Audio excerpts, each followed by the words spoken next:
Okay, I want you to picture a scenario. Imagine you're the prime minister of a small, struggling nation. You're navigating this really painful economic transition. Corruption is just everywhere, your infrastructure is crumbling, and your neighbors are, well, let's just say complicated. You need help. You need an advisor. Right, someone brilliant. Someone brilliant who understands the ruthless world of global markets. So far, this sounds like pretty standard operating procedure for any developing nation. You hire the best brain you can find. Right. So you hire a man who is, undeniably a genius. But here's the fine print. Yeah. And it's in bold red letters. This advisor is a foreigner. He's a self-diagnosed, clinically certified, malignant narcissist. And you don't just mean he takes a lot of selfies. No, he has literally written the book, the actual Bible, on how pathological self-love destroys people, destroys relationships. And I'm guessing instead of offering you, polite diplomatic strategies or comforting economic forecasts, Not at all. he tells you that your country is living in a fantasy world. He tells you your government is a state of amateurs and that your citizens are suffering from some centuries-old psychological complex that makes them incapable of growing up. It sounds like the setup for a really dark, really cynical political satire, doesn't it? It does. But this is the very real, very complex story we're unpacking today. We're looking at a fascinating document titled Not for Sale, which profiles the incredibly polarizing figure of Dr. Sam Vaknin. It's a fascinating piece of source material because it's not just a biography. It's really a case study on the intersection of extreme psychology and real-world statecraft. Yeah. It asks a pretty terrifying question: what happens when you put a narcissist on the government payroll? Exactly. And that's our mission for this deep dive. We aren't just looking at Vaknin the man, we're looking at his cult perspective. We're going to explore how he uses his background in psychology to diagnose entire nations as if they were patients on a therapy couch. And specifically, we're looking at his brutal, controversial critique of Macedonia, a critique that he argues applies to many nations stuck in the waiting room of history. And just a heads up for you listening, Vaknin is not the gentle critic. He doesn't sugarcoat. No. The source material describes him as a polarizing polymath and a full-time provocateur. He is someone who seems to believe that the only way to fix a broken system is to insult it until it wakes up. Polarizing polymath. I love that. It sounds like a Batman villain's tagline. It really does. But let's rewind a bit. Before we get into his political career and his time in the Balkans, we have to establish the lens he's looking through. Because he didn't start out as a political analyst, right? Not at all. His fame comes from a very different, much darker corner of the bookstore. That's right. Long before he was whispering in the ears of prime ministers in the Balkans, Sam Vaknin gained global recognition on the internet and in publishing for his work on malignant narcissism. Right. He wrote that massive, dense text, Malignant Self-Love, Narcissism Revisited. That's the one. I've actually stumbled across this work before. It's considered a sort of Bible for people who have been in abusive relationships with narcissists. It is incredibly detailed on the mechanics of abuse, gaslighting. Your need for supply. All of it. It is. And it became a foundational text for lay people because it was written from the inside. That's the key. Vaknin isn't a victim writing about a predator. He's the predator explaining his own biology, so to speak. He openly admits to being a narcissist. Right. But here's the crucial twist for our discussion today. Vaknin takes this framework, the psychology of the individual narcissist, and he scales it up. To nations. He applies it to international relations. Which is a massive leap. Yeah. It's one thing to say my ex-boyfriend has an ego problem. It's another thing entirely to say this entire country has a personality disorder. How does that even work? That is precisely his cold perspective. He views the state as a collective ego. Collective ego? Yeah. The source material explains that Vaknin just rejects the standard political science view. Usually, we're taught that nations are rational actors. Right. We assume they make logical decisions based on data, security, economic self-interest. Which, to be fair, anyone watching the news lately might agree is a generous assumption. Exactly. Nations rarely seem rational. Right. And Vaknin argues that states are actually driven by the same things that drive unstable individuals: trauma, insecurity, grandiosity, and a desperate need for validation. Wow. So when he looks at his adoptive home of Macedonia, he isn't seeing a GDP chart or a voting bloc. He sees a collective psyche that has been traumatized and is reacting pathologically. That is such a heavy concept. It just reframes politics entirely. Yeah. It means you can't fix the economy with just interest rates or tax breaks if the underlying problem is essentially emotional trauma. Right. It's like trying to fix a broken engine. By painting the car. By painting the car. Exactly. Yeah. And that is why his analysis feels so deeply personal and, frankly, offensive to the people he critiques. He isn't saying your policy is inefficient. He's saying your national personality is broken. He's attacking the soul of the nation. Not just the machinery of the state. Yeah. So let's look at how this theory met reality.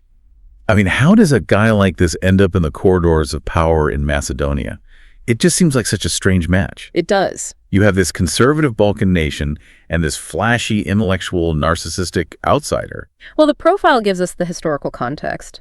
Vaknin arrived in Macedonia in the late 1990s. Okay, so a very volatile time. Extremely. The Balkans were transitioning out of communism, navigating the aftermath of the Yugoslav wars, and just trying to figure out how to be independent capitalist democracies. It was the Wild West of Eastern Europe. Yeah. Everything was up for grabs. In many ways, yes. And Vaknin, with his background in finance and his, incredibly high IQ, positioned himself as a necessary asset. He became the economic advisor to Prime Minister Ljubo Georgievski.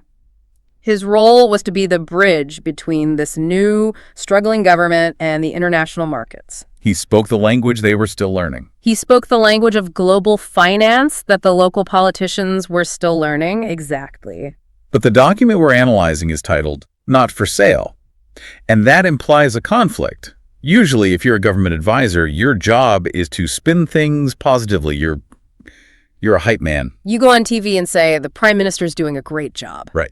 But Vaknin doesn't seem to do hype. No, he does the opposite. The title, Not for Sale, is central to his brand. He claims that because he's an outsider and because he's financially independent, he cannot be bought. And the evidence. The evidence he offers is his history of ruthlessly criticizing the very people who employ him. He bites the hand that feeds him. Repeatedly. The source notes that he has criticized every major political movement in Macedonia. He maintains this rigorous, almost aggressive intellectual detachment. Brutal, cynical honesty. That's the phrase he uses. He's an outsider-insider. He knows where all the skeletons are buried because he helped dig some of the graves, figuratively speaking. But he feels no loyalty? No tribal loyalty to keep them covered up? None. That's a dangerous position to be in. In most political systems, loyalty is the only currency that really matters. Right. If you're not on the team, you're the enemy. Yeah. And Vaknin seems to revel in being everyone's enemy, or at least everyone's uncomfortable truth teller. He's not trying to win a popularity contest. He's trying to win an argument. And he uses his proximity to power to validate his critique. Exactly. He can say, I know you're amateurs because I sit in the meetings with you. Okay, so let's get into the meat of that argument. Because his critique goes way deeper than just, corruption is bad. Oh, way deeper. He attacks the culture itself. The document highlights a concept he calls the Ottoman context and the Raya mentality. We need to unpack this carefully because it sounds quite sensitive. It is sensitive and it is controversial, but it is the cornerstone of his sociological analysis. Raya is an old Ottoman term. Okay. It essentially refers to the flock, or the subjects, specifically the non-Muslim subjects of the Ottoman Empire who had fewer rights and were ruled over by the Sultanate. And we are talking about 500 years of this rule in the Balkans. That is half a millennium. That is not just a blip in history, that is the history. Right. Vaknin argues that you cannot endure 500 years of being a subject without it rewiring your collective brain. He posits that the population developed a specific psychological survival mechanism to deal with this total lack of agency. And what does that mechanism look like? Is it rebellion? Anger? It's quite the opposite. It's passivity. It's a refusal to take sovereign responsibility. Okay. Vaknin argues that the Raya mentality manifests as a tendency to sit back, keep your head down, and wait for a sultan or a protector to come and solve your problems for you. So in the past, the Sultan in Istanbul decided your fate. So you didn't bother trying to change things yourself because it was dangerous or just futile. You survived. Exactly. It's a form of learned helplessness. But here is where Vaknin brings it to the present day. And remember, the source material references the context of 2026. Right. He argues that even though the Ottomans are long gone, the psychology remains. The Sultan has simply been swapped out. Swapped for who? For the European Union and the United States. Vaknin argues that the Macedonian people and the political class view the EU not as a political partnership to be navigated, but as a new benevolent empire that will just sweep in and fix everything. Wow. So he's saying the country isn't acting like an independent sovereign nation. It's acting like a dependent child waiting for a new parent to come home and pay the bills. Precisely. He calls this a lack of sovereign responsibility. He argues they are waiting to be saved by external powers rather than doing the hard, boring, painful work of state building themselves. They want the result without the process. They want the result without the process, yes. This leads us directly to the core of his diagnosis, the state of amateurs. The document breaks us down into what he calls the 3 delusions. And I want to go through these one by one because, frankly, they feel like they could apply to a lot of places, not just Macedonia. Oh, they are definitely universal patterns of failure. The first one he identifies is the EU integration delusion. This is what I call the magic wand theory. Yes, that's a good way to put it. Vaknin describes this as the widespread belief that EU membership is a panacea. Right. The delusion is that once you get that membership card, the EU will magically clean up your corruption, pave your roads, and raise your wages without you having to change your local habits or culture. It's like waiting to get married thinking that the wedding ring will suddenly fix your partner's gambling addiction. Once we make it official, he'll change. That is a very Vaknin-esque analogy. It's magical thinking. He argues that the political class uses the path to the EU as a narcotic. It's always just around the corner, so we don't need to fix things now. We just need to wait for Brussels to fix them later. Exactly. It creates a permanent state of procrastination. And the tragedy, of course, is that the waiting room can become a permanent residence. Okay, delusion number 2, historical grandeur. This references the Skopje 2014 project. For our listeners who haven't seen pictures of Skopje, the capital of Macedonia, this was, well, it was something else. It was a massive, controversial architectural overhaul initiated by the government. I mean, they spent hundreds of millions of euros covering the city in neoclassical facades, building triumphal arches. And erecting enormous bronze statues of ancient warriors on every corner. I've seen the photos. It looks like a mix of Las Vegas and ancient Rome. It's surreal. It is. But why does Vaknin call this a delusion? Isn't it just nationalist branding? Countries do that all the time. He argues it's a delusion of priority. It's identity politics over functional reality. Vaknin points out the absurdity of spending vast capital on marble statues of Alexander the Great while the sewage systems are failing, the hospitals are crumbling, and the education system is outdated. It's investing in the appearance of greatness rather than the substance of functionality. It's buying a Rolex when you can't pay rent. And psychologically, it's a defense mechanism. If your present reality is painful, low wages, high unemployment, it is very comforting to retreat into a glorious mythical past. Right. Vaknin argues this focus on historical grandeur is a sedative. It numbs the shame of current failures. You look up at the giant warrior and feel pride, so you don't look down at the pothole you're standing in. That is a savage critique. It implies that the entire national identity project is just a distraction. A distraction from the hard work of modernization. Which brings us to the third delusion, the small nation excuse. I hear this one a lot in international politics. We're just a small boat in big ocean. Right. Vaknin identifies this as a David versus Goliath narrative, but twisted. Instead of using it to be scrappy and innovative, it's used as an excuse to lose. How so? Whenever he critiques the systemic failure or the amateurish governance, the response from the leadership is always, "But we are just a small country. We are powerless against the great powers. What can we do?" So it's a justification for mediocrity? We can't be expected to be competent. We're too small? Exactly. By claiming you're too small to matter, you absolve yourself of the responsibility to be excellent. You accept your role as a pawn. And Vaknin hates this. Right. He argues that small nations actually have more maneuverability if they're smart, but the Raya mentality prevents them from even seeing that. Listening to this, it's brutal.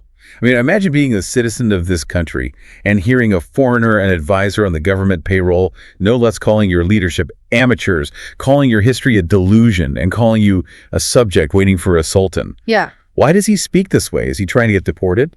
That brings us to the psychological profile of the man himself. We have to look at the Cassandra complex. Cassandra, the figure from Greek mythology who was given the gift of prophecy, but then cursed so that no one would ever believe her. That's one. She predicted the fall of Troy, and everyone just ignored her until the wooden horse was already inside the gates. That is exactly how Vaknin views his role. The source material emphasizes that he operates with a nothing left to lose style.